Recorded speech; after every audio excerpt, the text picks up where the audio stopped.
Good afternoon, everyone. Welcome to the fourth and last lecture in this series on software supply chains. In the previous three lectures, we heard about software chain ecosystem, tooling to analyze the ecosystem, and the software bill of materials. And today our speaker is Shane Coughlin. Shane is General Manager of the OpenChain project and Fellow Coordinator at the Open Forum Europe. The OpenChain project maintains an ISO standard for open source license compliance, and we'll hear a lot about that. The standard and its role in the software supply chain is the topic of today's presentation. It will take 45 minutes, like the previous ones, and there is time for questions and answers afterwards. You can type your question in the chat or ask the question yourself by indicating the raise hand button. I'll give the floor to Shane Coughlin. Thank you very much indeed, Jos. So my presentation on the screen is somewhat aggressively titled How the Linux Foundation Standards for License Compliance and Security Will Fix Your Supply Chain. But the presentation is intended to be anything but. For a little bit of context, I've been working in this field for approximately 20 years. I've focused on open source licensing, open source patents and other IPR, and more recently standardization around process management. At all times, my engagement with open source has not been focused on software. It's been focused on how the methodology of open source delivers results and what about the methodology needs optimization. In the context of using open source at scale, the key thing we need to think about is the supply chain. Some supply chains are commercial, some are non-commercial. Anywhere software is moving is a supply chain. Now, open source has had some advantages and disadvantages in its supply chains that we'll touch on today. This talk, as was pointed out, has a scheduled time of 45 minutes.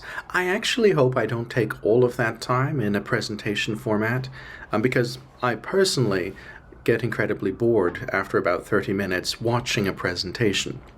Nevertheless, I will do my best not to be too boring here. Additional context for those of you worrying or concerned about the optics I bring to the table when I talk about supply chains is that I'm originally from Europe, and I'm very well aware of how the European market space works.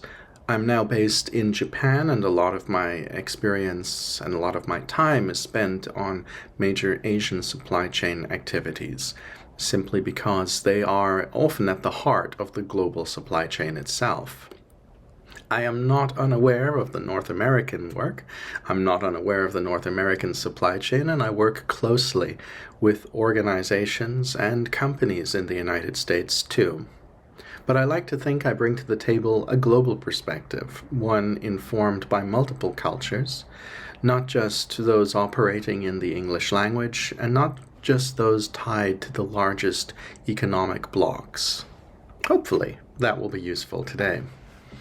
So, beginning the presentation, the main thing I'd like to start with is the very high level. And I know in your previous presentations, sometimes you went down a little bit into details. I do the opposite. I'm a political scientist. I like to start with the big context. In the big context I'd like to start with today is the fundamental reality of the supply chain. We have a visualization of supply chains working relatively smoothly, organized. Action happens. Action follows action, action follows action. The reality of supply chains, commercial, non-commercial, is that they actually look like this. Everything is pretty much chaos out there. This is due to a simple inherent fact that we will have trouble overcoming. We are human, and therefore we are not very good at doing anything complex in an organized manner for any length of time. Data points this out. Here's one interesting data point. 67% of managers are trying to address commercial supply chains with Excel spreadsheets. There's nothing wrong with Excel, but in managing immense and continually changing complexity, a spreadsheet is not generally optimal for supply chains. 94% of companies, unfortunately, don't have full visibility into their supply chains. And that's a polite way of saying they get inputs and results, but they honestly have no idea specifically how it happened. And open source, unfortunately, is not exempt from the realities of how these things work. The smallest number we find in terms of code bases using open source is 93%. In most industries, 100% of code bases are using open source. Unfortunately, when we dig into that, open source faces over 50% of code bases with license compliance issues and over 80% with security issues. The good news is that open source is not unique. The numbers are pretty much mirrored on proprietary software, so it's not a fundamental issue with open source. It's a fundamental issue with how we manage software. We're coming at it from the open source side, so those figures on the screen matter to us. Now, it's interesting that the supply chain is chaotic and that things like open source management have not progressed further than we've seen today. That's because we know that for supply chain management itself, up to 40% savings are available through optimization. Over half of companies see supply chain management as a competitive edge, and 70% see the supply chain as a driver for customer service. So the data and what companies say they want to do isn't really reflected in the reality of the supply chain today. Pulling back, in our context, in what I'm talking about today, what we can say pretty conclusively is that license compliance and security assurance is a key part of supply chain management, whether we're doing it effectively or not. Now, with that in mind, a bunch of people got together to think about how the supply chain can be improved. These are the platinum members of the OpenChain project, companies that got together, joined the board, and fund the development of standards to make the supply chain work better for open source. 25 companies across very different industries and very different geographies. The one thing they all have in common is they all use open source. And fundamentally, all open source needs the same management approach. Not to digress too far, but open source is not really about software. It's about how you manage innovation, how you manage development, how you manage the concept of software. Because of that, because it's a management methodology at heart, basically there's no difference between how you use it in any sector. That's a huge advantage for us. It means that different companies like this can get together and say, how do we make a difference? How do we improve something like the global supply chain? Now, I just wanted to put this slide up because the newest, the 25th member of the OpenChain project is Cariad, the software development section of Volkswagen Group. And we just announced that they were the 25th and final, for the moment, board member of the OpenChain project yesterday. I say final because we had a soft cap at 25 board members. That's a lot. Everyone agrees, which is nice, but even so, it's a lot of people to bring to the table at each meeting. But Volkswagen is the 25th inside our little leadership community, joining Toyota. So the world's number 1 and number 2 automakers are working together to make sure that the supply chain for open source is going well. And a touch of community here. Our board representative, Helio, originally from Brazil, based in Germany, is coming back to our board. He used to be our BMW representative, changed companies, joined Volkswagen, and has returned to our board. Just a tiny indication of the type of community that we've built around the idea of open source process management. Now, our members represent over 5.9 trillion US dollars in market value, which is a figure suggesting that very large companies with very large value have a very deep interest in getting the open source supply chain working better. But of course, They are not alone. OpenChain is actually an open source project. We build standards as opposed to code, but we do it in a purely open source way. We write the standards via issues and GitHub. We have completely open calls to do editing on the standards and education material. We've got community work groups focused on things like tooling, export control, and public policy. And we've got tons of local work groups operating where usefully in the local languages. Going corporate again for a moment here, you can see here example verticals impacted by the OpenChain project. The verticals shown here, the companies on the screen, are just a tiny snapshot of the type of companies involved, based only on those companies that came to us and said, hey, please put our logo on your website, we're using your standard. So it's just very much a taste of the type of companies involved in the OpenChain community. And I want to put a proviso here.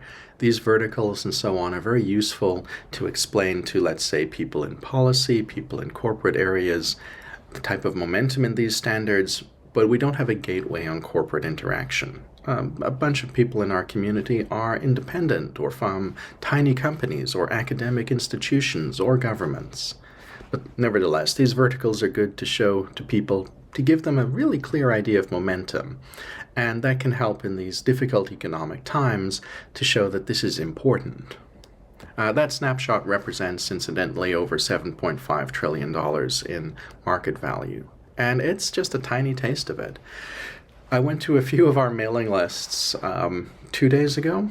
So just our telco mailing list, our automotive mailing list, and went through our main mailing list and sort of cherry-picked example of the companies involved in various activities we do.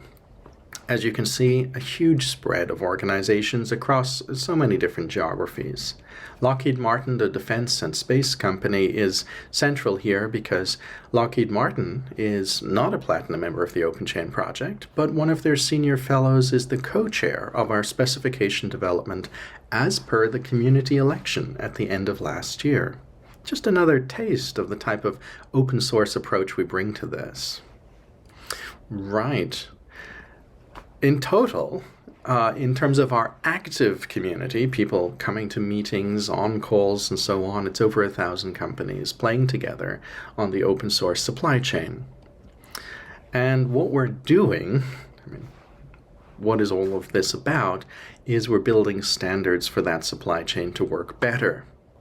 One standard is for license compliance, and the other is for security assurance. We started with license compliance way back in 2016. That was, quite frankly, the largest issue for the open source supply chain. Nowadays, people are more and more aware of the security challenges, and we found people using our license standard for security stuff, so we made a security sister standard. Came out very recently, end of last year. It's already going into the ISO process, and it has quite a bit of momentum around it as well. Both of our standards are high-level process standards. They're simple and designed for companies, and indeed I should say organizations of all sizes in all markets. We've seen companies use them, we've seen non-profits involved in software use them, and we openly develop them. If I haven't made it clear enough, the way we do this is people turn up and help.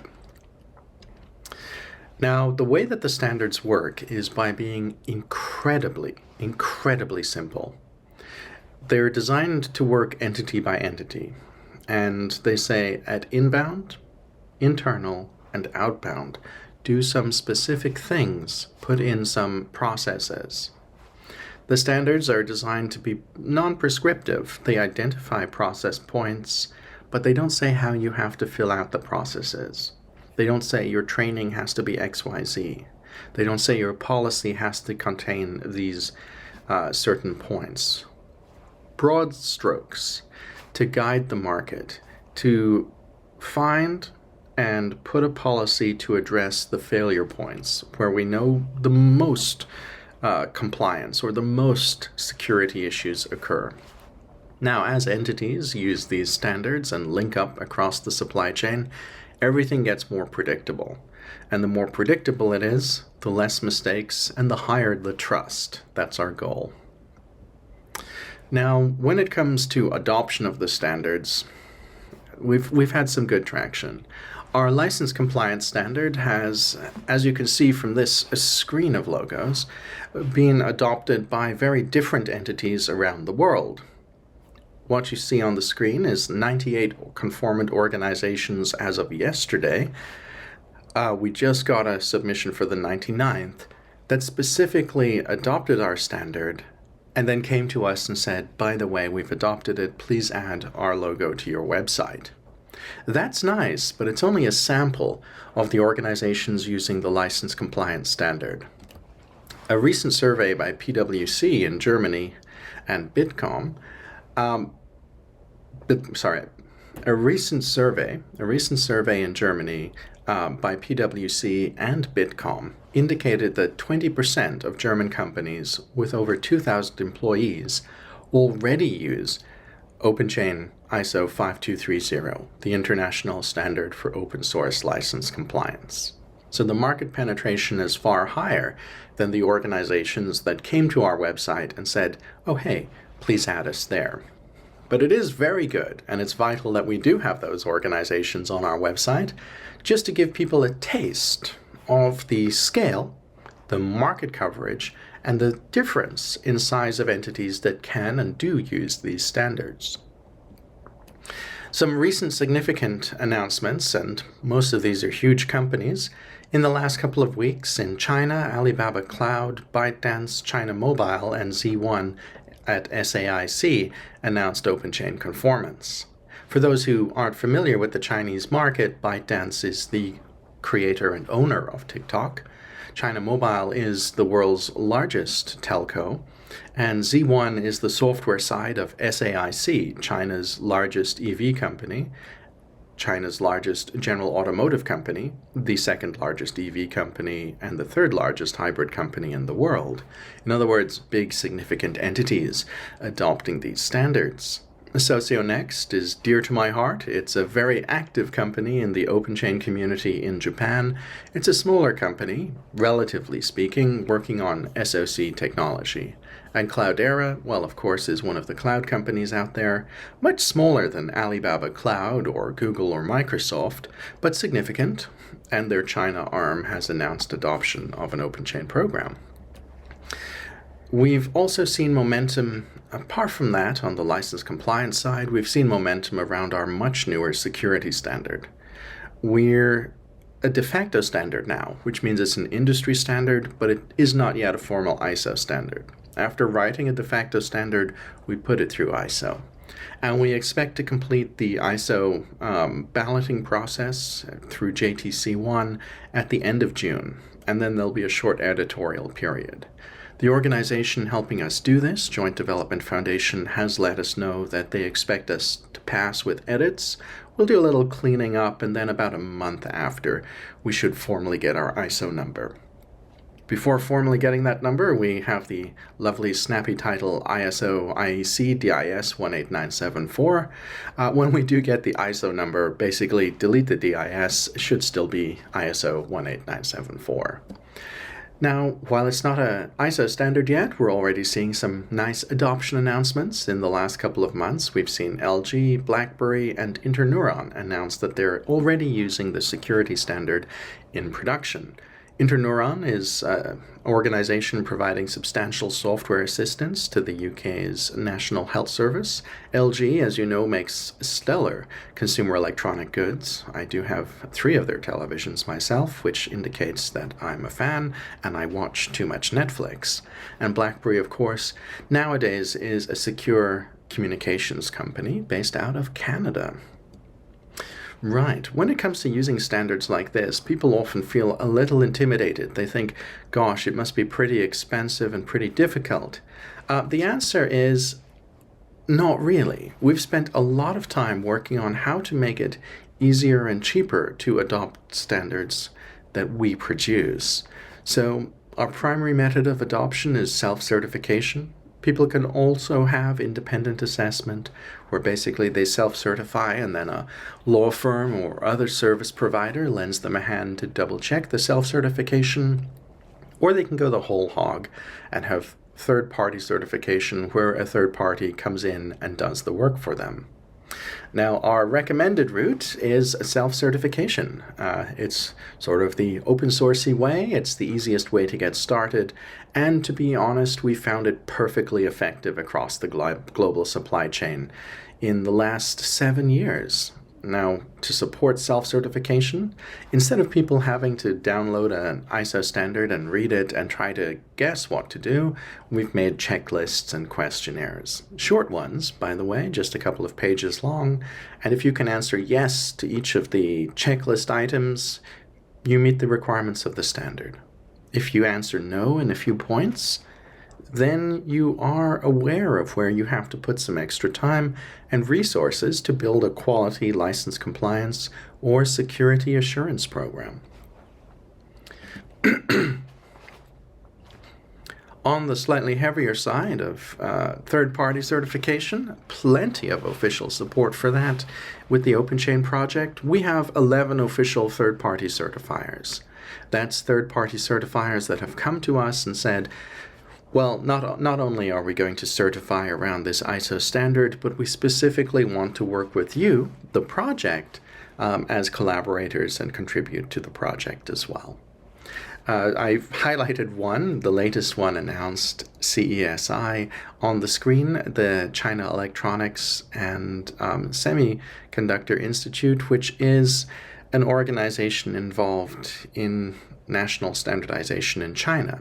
Similar to CAICT, it's under the Chinese Ministry of Trade, and it is providing services to small, medium, and large companies around China seeking to adopt. You'll probably be more familiar with organizations like Bureau Veritas, one of the oldest certifiers in the world, originally from France, TÜV Nord and TÜV Süd, of course. Anyway, all of these entities offer certification in case people want to go down that route instead of self-certification.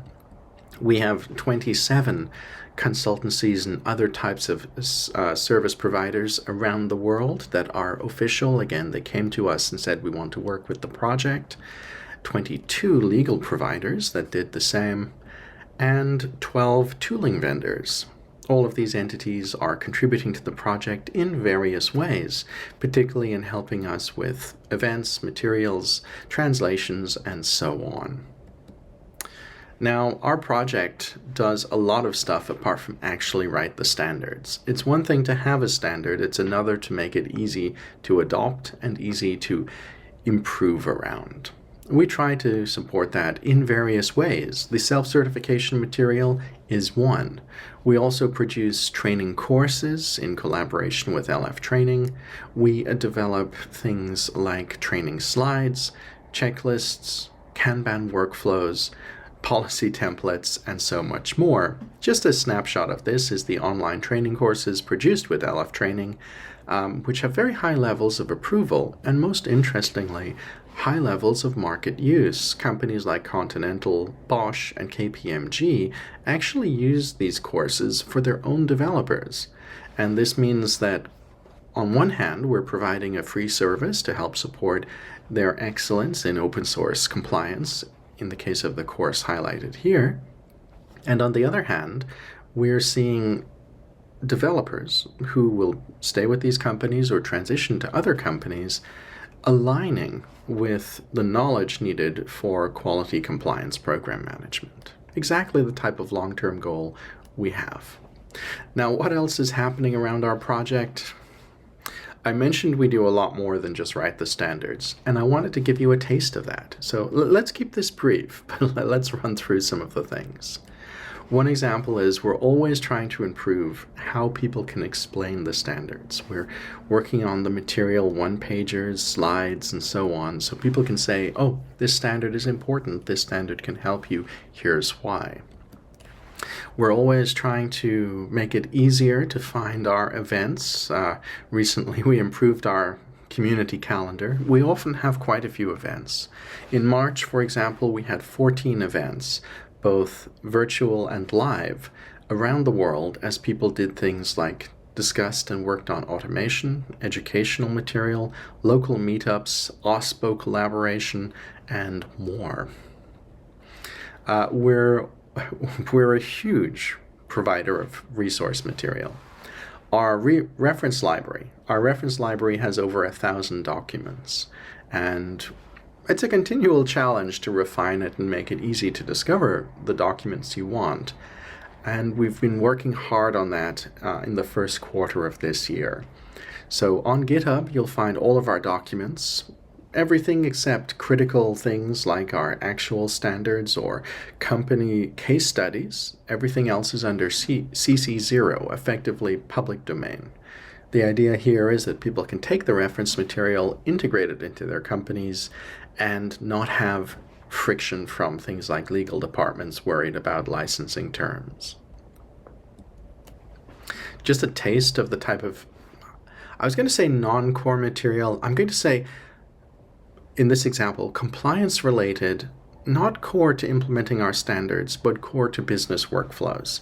We're continually improving that material, and here's an example of flowcharts that were community contribution, and were moved from like a physical PDF document, print-ready format into an easier-to-edit dynamic format that could display on GitHub, but also easily then be integrated into documents and so on.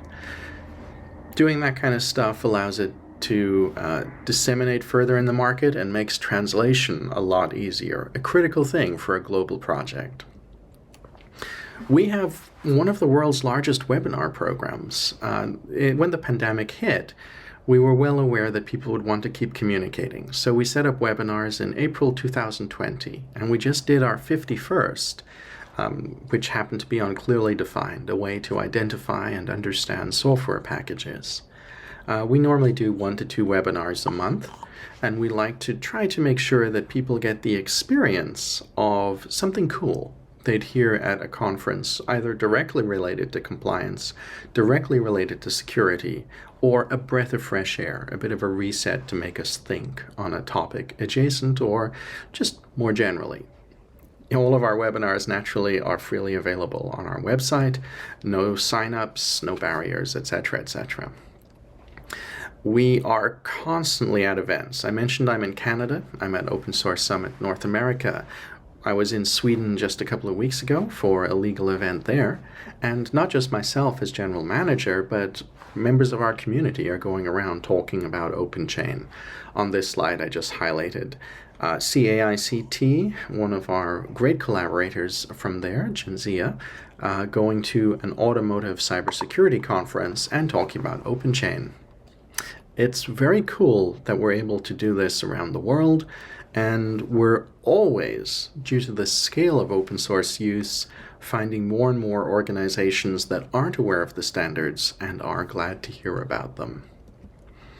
And finally, there's the kind of the deeper embedding stuff going on, OpenChain appearing in policy and in publications. I've just highlighted the Journal of Software in China on this slide because it's a very recent thing, where basically OpenChain is explained in a long-lasting academic document. The same type of thing happens with policy. We've been included, for example, in Japanese government guidance, and that's the long tail that lasts decades. Right. I wanted to sort of make a question to you, the people on the webinar. If you have a few minutes, please do consider filling out our industry survey. Technically, we closed it at the end of April, but I wanted to give a chance for this audience to maybe join in and send a few notes. It's an anonymous survey that gives us a snapshot of where the industry is today. And we use that to help guide the type of development of materials, the support that might be needed in a geography or an industry or in a community to help people do better and get a lot quicker results. I laughed because I saw a comment in the chat. Sebastian said, time to get the QR code reader out. Okay, confession. As a Japanese resident, QR codes have been everywhere for decades, and it's second nature to just click them. For those of you who are not familiar with QR codes, naturally my presentation is shared with the organizers of this meeting, and it will be easy to find this material and explore it after the call. Right, on a very practical level, I mentioned we actually create and edit the standards via GitHub. And you can find on GitHub the open issues on the next generation versions of both standards. You can find the next generation drafts of both standards on GitHub, and you can track the slides we use for every meeting where we have a call to discuss them. The gateway to participate is Turn Up, and we're very happy to get any insights, comments, and ideas from any party around the world. This method has allowed us to do something which I think is critically important. Our standards are 100% focused only on our core goal. There's no extra fat, there's no digressions. We're here to build trust in the supply chain via open source licensing and open source security assurance program management. The key requirements and the key requirements only. Now, drilling down, the final point is a little more in the weeds. This is just a taste of the type of things that happen in our legal work group, which recently launched. We're working on model provisions for including OpenChain standards in procurement contracts or similar material. Translating that into human-based English, it's a way for lawyers to see example language that can directly impact their customer or supplier negotiations. We're not being prescriptive about this, just like we're not prescriptive about anything else, but we're responding to the fact that the market has said to us, are there examples of how to use this in procurement? Are there examples of how to use this specifically in asking suppliers or asking customer companies formally? Are they using or will they use or must they use these standards? So you can find this stuff in play via our legal work group as we discuss and refine it, and we're basing our work on previous work, which is under public domain, and we're looking to synchronize with existing knowledge to make something that is immediately useful for lawyers dealing with the question of, okay, my company's decided to use this, engage with this, or require this. How do I action this so that the actual procurement side of the corporation is running smoothly? And there I stop. The OpenChain project is open. I do hope you'll participate in what we do, and I'm very happy to answer any questions you have. Jos, over to you for the Q&A section of the call.